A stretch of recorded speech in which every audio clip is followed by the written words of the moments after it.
ओम शांति। आज 24 जून 2020 की प्रातः मुरली मातेश्वरी रिवाइज है 26/4/65 मधुबन। हेडलाइन है, आप आत्माएं जब स्वच्छ बनो तब यह संसार सुखदायी बने। दुखों का कारण 5 विकारों के वशीभूत होकर किए गए कर्म। मातेश्वरी जी के अनमोल महावाक्य। पहले सुनते हैं कुछ मुख्य पॉइंट्स। जब हम अपने को बदलेंगे तब उसके आधार से दुनिया बदलेगी। अगर अभी तक हमारे में फर्क नहीं आया है, अपने को ही नहीं बदला है, तो फिर दुनिया कैसे बदलेगी। ऐसे नहीं कि हम तो देवता बनेंगे, वो तो पीछे बनेंगे, अभी जैसे हैं वैसे ठीक हैं। नहीं, अभी से वो देवताई संस्कार बनाने हैं। अभी तक जो 5 विकारों के वश संस्कार चलते थे, अभी देखना है कि उन विकारों से हम छूटते जा रहे हैं। हमारे में जो क्रोध आदि था वो निकलता जा रहा है। लोभ या मोह आदि जो था वो सब विकारी संस्कार बदलते जा रहे हैं। अगर बदलते जा रहे हैं, छूटते जा रहे हैं, तो मानो हम बदलते जा रहे हैं। अगर नहीं छूटते हैं तो समझो कि अभी हम बदले नहीं हैं। फिर आगे बाबा ने कहा, हम जो कुछ करते हैं उसमें किसी विकार के बस हो अपना विकर्मी खाता तो नहीं बनाते हैं, उसमें अपने आप को संभालना है। ऐसे नहीं हम तो बने बनाए हैं, नहीं, बनना है क्योंकि हम ही बिगड़े हैं, हमको ही बनना है। ऐसे नहीं देवताओं की कोई दूसरी दुनिया है, हम मनुष्य ही देवता बनने हैं। फिर बाबा ने कहा, अभी बाप ने आकर के रोशनी दी है, आखिर तुम मेरे हो, अभी मेरे हो करके कैसे रहो। जैसे लौकिक में बाप बच्चों का, बच्चा बाप का कैसे होकर रहता है, ऐसे तुम तन मन धन से मेरे हो करके चलो। ऐसे नहीं सुनो बहुत और धारण करो थोड़ा, नहीं, सुनो थोड़ा धारण करो बहुत। कोई है जो 2 लड्डू पकड़कर बैठे हैं, यहाँ का भी हद का सुख लो और वहां भी वैकुंठ में कुछ न कुछ सुख ले लेंगे। ऐसे विचारवान को मध्यम और कनिष्ठ पुरुषार्थी कहेंगे, न कि सर्वोत्तम पुरुषार्थी। फिर लास्ट में बाबा ने कहा, परमात्मा के साथ इतना संपूर्ण संबंध जोड़ना है जो 21 जन्मों के लिए सुख प्राप्त हो जाए। यह पुरुषार्थ की सिद्धि। अब मुरली सुनते हैं विस्तार से। आप जब स्वच्छ बनो तब यह संसार सुखदायी बने। दुखों का कारण 5 विकारों के वशीभूत होकर किए गए कर्म। मातेश्वरी जी के अनमोल महावाक्य। गीत, जाने न नजर पहचाने जीगर। अपने बेहद बाप की महिमा सुनी। कॉमन मनुष्य की ऐसी महिमा नहीं हो सकती है। यह उसी एक की महिमा है जो इस महिमा का अधिकारी है, क्योंकि उनकी महिमा उनके कर्तव्य अनुसार गाई जाती है। उनका कर्तव्य सब मनुष्य आत्माओं से महान है, क्योंकि सभी मनुष्य आत्माओं के लिए ही उनका कर्तव्य है। तो सबसे ऊंचा हो गया ना, क्योंकि सब के लिए सबका गति सदगति दाता एक। ऐसे नहीं कहेंगे कि थोड़ों की गति सदगति की, वो है सर्व का गति सदगति दाता। तो सबकी ऑथोरिटी हो गई ना। वैसे भी कॉमन तरह से देखा जाए तो महिमा तब ही होती है जब कोई कर्तव्य करता है। जिन्होंने कुछ न कुछ थोड़ा बहुत ऐसा काम किया है तो उनकी देखो महिमा है। तो बाप की भी जो महिमा है कि ऊंचे ते ऊंचा है, तो जरूर उसने यहां करके महान कर्तव्य किया है। और वो हमारे लिए, मनुष्य सृष्टि के लिए महान उच्च कर्तव्य किया, क्योंकि इस सृष्टि का हर्ता कर्ता उसे कहा जाता है। तो उसने आकर के मनुष्य सृष्टि को ऊंच बनाया है, प्रकृति सहित सबको परिवर्तन में लाया है। लेकिन किस युक्ति से लाया है वो बैठ करके समझाते हैं, क्योंकि ऐसे नहीं है पहले मनुष्य आत्मा को चेंज लाने से, फिर आत्मा के बल से, अपने कर्म के बल से, फिर यह सब प्रकृति तत्व आदि पर भी उनका बल काम करता है। लेकिन बनाने वाला तो वो हो गया ना। इसलिए बनाने वाला वो, परंतु बनाते कैसे हैं? जब तक मनुष्य आत्मा ऊंची न बने तब तक आत्मा के आधार से शरीर, प्रकृति, तत्व आदि ये सभी नंबरवार उसी ताकत में आते हैं। उससे फिर सारी सृष्टि हरी भरी सुखदायी बनती है। तो मनुष्य सृष्टि को सुखदायी बनाने वाला बाप जानता है कि मनुष्य सृष्टि सुखदायी कैसे बनेगी। जब तक आत्माएं स्वच्छ नहीं बनी है तब तक संसार सुखदायी नहीं हो सकता है। इसलिए वो आकर के पहले पहले आत्माओं को ही स्वच्छ बनाते हैं। अभी आत्मा को इम्प्योरिटी अर्थात अस्वच्छता लगी है, पहले उस इम्प्योरिटी को निकालना है। फिर आत्मा के बल से हर चीज से उनकी तमो प्रधानता बदल करके सतो प्रधानता होगी, जिसको कहेंगे कि सभी गोल्डन एजेड में आ जाते हैं। तो यह तत्व आदि सब गोल्डन एजेड स्टेज में आ जाते हैं, परंतु पहले आत्मा की स्टेज बदलती है। तो आत्माओं को बदलाने वाला अर्थात आत्माओं को प्यूरिफाइड बनाने वाला फिर ऑथोरिटी वो हो गया। तुम देखते हो ना कि अभी दुनिया बदलती जा रही है। पहले तो अपने को बदलना है, जब हम अपने को बदलेंगे तब उसके आधार से दुनिया बदलेगी। अगर अभी तक हमारे में फर्क नहीं आया है, अपने को ही नहीं बदला है, तो फिर दुनिया कैसे बदलेगी? इसलिए अपनी जांच रोज करो। जैसे पोतामिल रखने वाले रात को अपना खाता देखते हैं ना कि आज क्या जमा हुआ, सब अपना हिसाब रखते हैं। तो यह भी अपना पोतामिल रखना है कि सारे दिन में हमारा कितना फायदा रहा, कितना नुकसान रहा। अगर नुकसान में कुछ ज्यादा गया तो फिर दूसरे दिन के लिए फिर खबरदार रहना है। इसी तरह से अपना अटेंशन रखने से फिर हम फायदे में जाते जाते अपनी जो पोजीशन है उसको पकड़ते चलेंगे। तो ऐसी जांच रखते अपने को बदला हुआ महसूस करना चाहिए। ऐसे नहीं कि हम तो देवता बनेंगे, वो तो पीछे बनेंगे, अभी जैसे हैं वैसे ठीक है। नहीं, अभी से वो देवताई संस्कार बनाने हैं। अभी तक जो 5 विकारों के बस संस्कार चलते थे, अभी देखना है कि उन विकारों से हम छूटते जा रहे हैं। हमारे में जो क्रोध आदि था वो निकलता जा रहा है। लोभ या मोह आदि जो था वो सब विकारी संस्कार बदलते जा रहे हैं। अगर बदलते जा रहे हैं, छूटते जा रहे हैं, तो मानो हम बदलते जा रहे हैं। अगर नहीं छूटते हैं तो समझो कि अभी हम बदले नहीं हैं। तो बदलने का फर्क महसूस होना चाहिए, अपने में चेंज आनी चाहिए। ऐसे नहीं कि सारा दिन विकारी खाते में ही चलते रहे, बाकी समझे कि हमने अच्छा कोई दान पुण्य किया, बस नहीं, हमारा जो कर्म का खाता चलता है उसी में हमको संभलना है। हम जो कुछ करते हैं उसमें किसी विकार के बस हो अपना विकर्मी खाता तो नहीं बनाते हैं। इसमें अपने आप को संभालना है। यह सारा पोतामिल रखना है और सोने से पहले 10 से 15 मिनट अपने को देखना चाहिए कि सारा दिन हमारा कैसे बीता।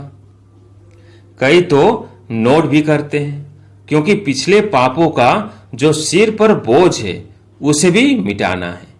उसके लिए बाप का फरमान है, मुझे याद करो।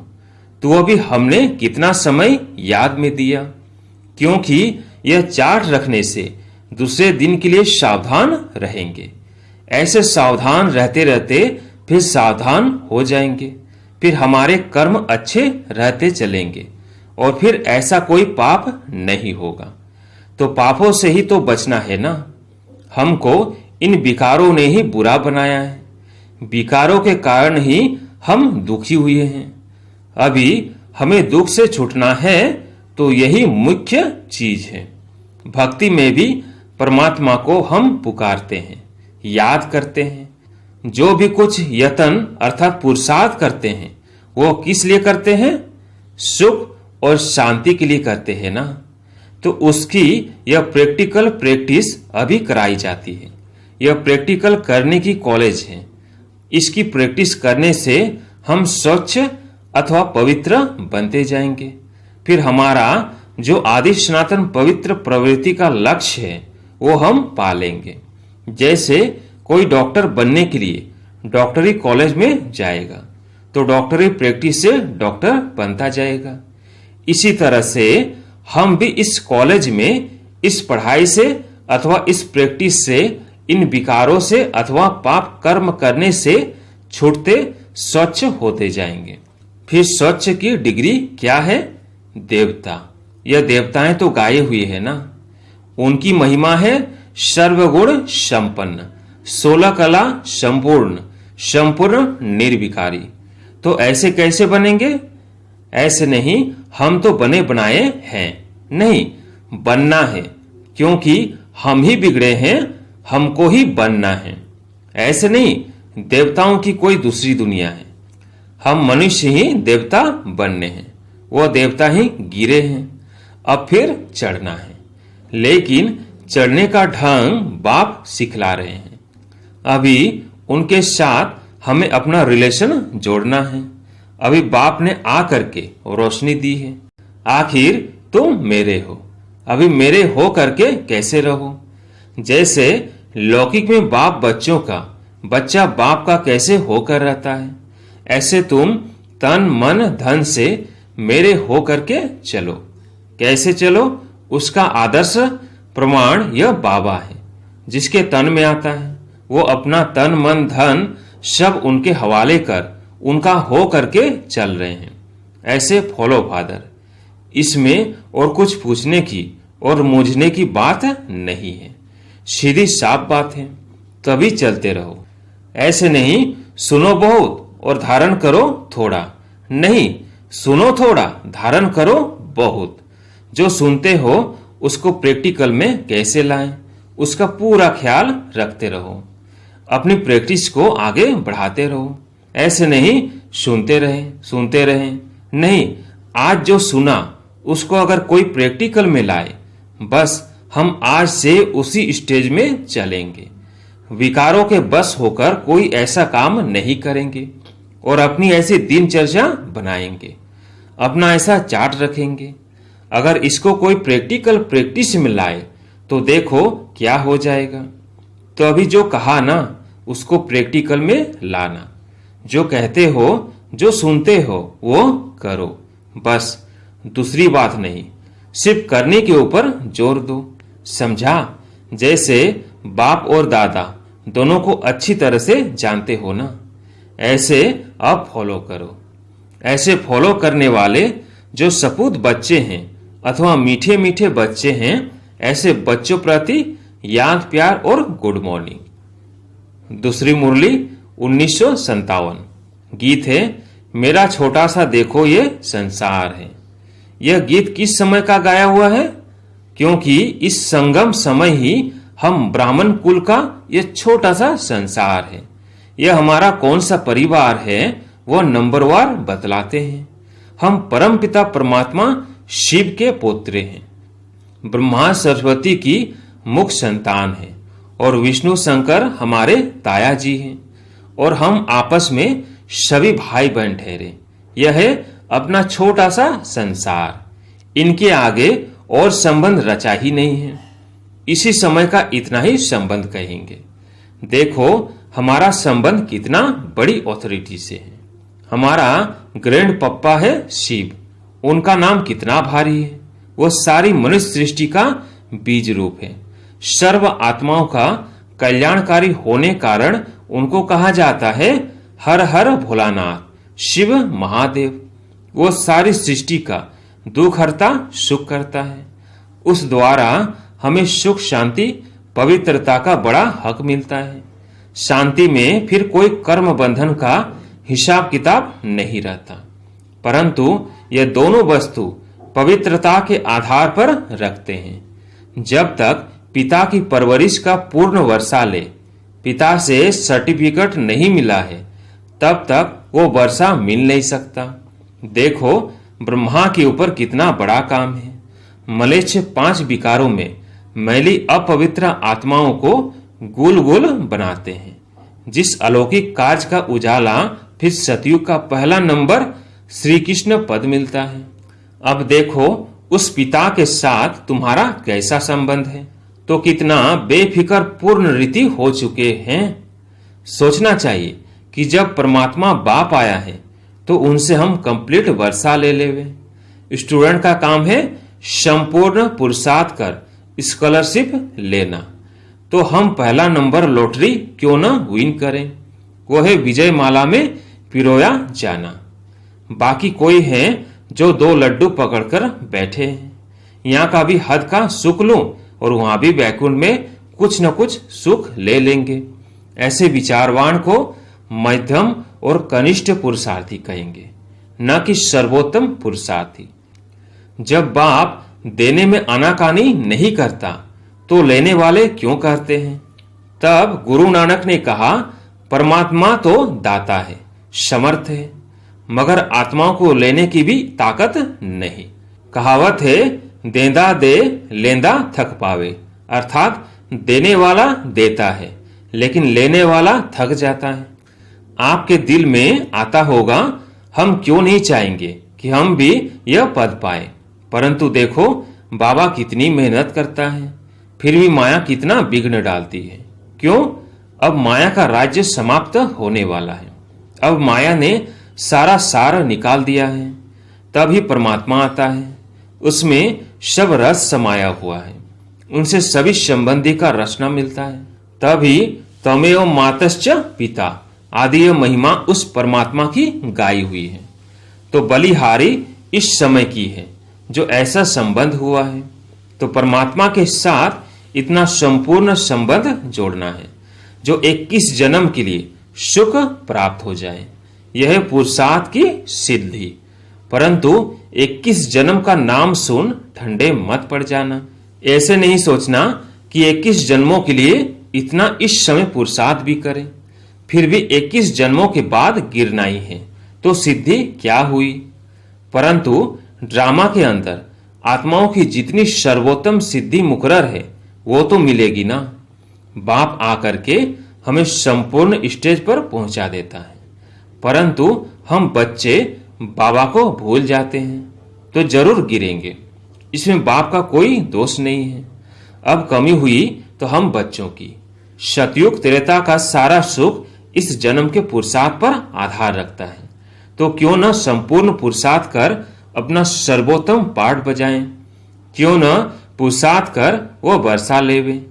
पुरुषार्थ मनुष्य सदा सुख के लिए ही करता है, सुख दुख से न्यारे होने के लिए कोई पुरुषार्थ नहीं करता। वो तो ड्रामा के अंत में परमात्मा आए, सभी आत्माओं को सजा दे, पवित्र बनाए, पाठ से मुक्त करेंगे। यह तो परमात्मा का कार्य है। वो अपने मुकर्रर समय पर आप ही आकर बताता है। अब जब आत्माओं को फिर भी पाठ में आना ही पड़ेगा तो क्यों न सर्वोत्तम पाठ बजाएं। अच्छा, मीठे मीठे बच्चों प्रति मां का याद प्यार। ओम शांति। वरदान, बाबा शब्द की स्मृति से कारण को निवारण में परिवर्तन करने वाले सदा अचल अडोल भव। बाबा शब्द की स्मृति से कारण को निवारण में परिवर्तन करने वाले सदा अचल अडोल भव। कोई भी परिस्थिति जो भल हलचल वाली हो, लेकिन बाबा कहा और अचल बने। जब परिस्थितियों के चिंतन में चले जाते हो तो मुश्किल का अनुभव होता है। अगर कारण के बजाय निवारण में चले जाओ तो कारण ही निवारण बन जाए, क्योंकि मास्टर सर्वशक्तिवान ब्राह्मणों के आगे परिस्थितियां चींटी समान भी नहीं। सिर्फ क्या हुआ, क्यों हुआ, यह सोचने के बजाय जो हुआ उसमें कल्याण भरा हुआ है, सेवा समाई हुई है। भल रूप सरकमस्टांस का हो, लेकिन समाई सेवा है। इस रूप से देखेंगे तो सदा अचल अडोल रहेंगे। स्लोगन, एक बाप के प्रभाव में रहने वाले किसी भी आत्मा के प्रभाव में आ नहीं सकते। अच्छा, ओम शांति।